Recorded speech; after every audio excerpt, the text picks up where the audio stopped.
Magandang gabi, Philippine Air Force. Narito ang magiging lagay ng panahon ngayong araw ng Sabado, 30 May 2026. Sa kasalukuyan ng ating nga pong binabantayang bagyo na si Domeng, ngayon po ay nag-intensify na into typhoon category na kaninang alas 4 ng hapon ay huling namataan sa layong 815 km east ng Northern Luzon na may lakas ng hangin na umaabot sa 120 km per hour mula sa sentro at may pagbugso ng 150 km per hour. Patuloy itong kumikilos pa northwestward sa bilis na 20 km per hour. Ang nasabing bagyo ay wala namang direktang epekto sa ating bansa, pero ang trap nito ay nagdadala ng maulap na kalangitan, may mga kalat-kalat na pag-ulan, pagkulog at pagkidlat dito sa may Batanes, sa Cagayan, sa Isabela, sa Aurora at Quezon. At yung southwest monsoon naman o yung hanging habagat ang nakakaapekto naman sa western section ng Southern Luzon, Visayas at Mindanao.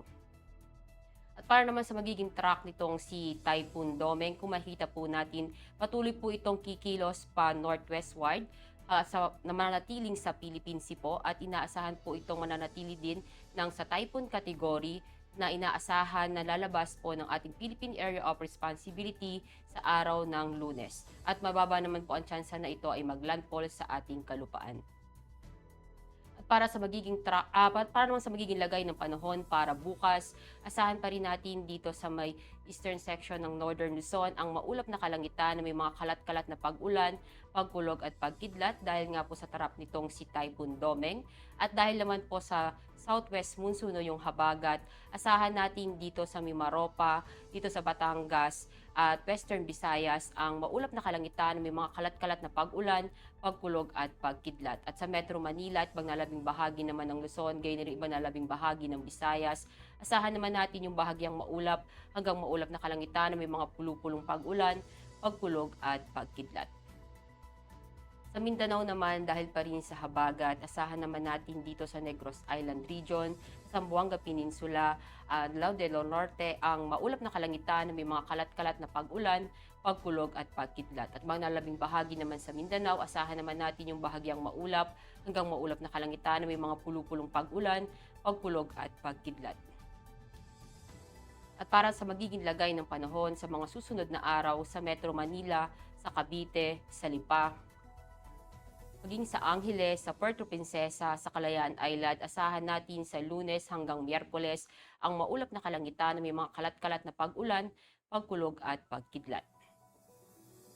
Sa Mactan, asahan natin sa Lunes ang maulap na kalangitan na may mga kalat-kalat na pag-ulan, pagkulog at pagkidlat. At pagsapit ng Martes at Miyerkules, asahan natin yung bahagyang maulap hanggang maulap na kalangitan na may mga pulupulong pag-ulan, pagkulog at pagkidlat.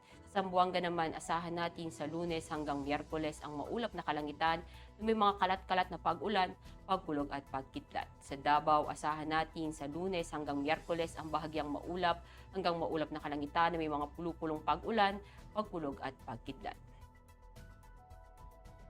At para naman sa ating heat index forecast para bukas sa Metro Manila, asahan natin ang 42 degrees Celsius. Ang araw ay lumubog ng 1821 at sisikat bukas ng 0526. Para sa ating moon illumination, meron tayong 99% increasing. At para manatiling updated sa lagay at taya ng panahon, i-follow lamang ang Air Force Weather Center sa aming mga social media accounts. At yan lamang ang latest update natin sa weather sa ngalan ng aming commanding officer na si Colonel Alvin John Q. Gador, PAP GSC. Ako si Staff Sergeant Ashley F. de Maculangan, Philippine Air Force, weather broadcaster ng Air Force Weather Center. Muli, magandang gabi, Philippine Air Force.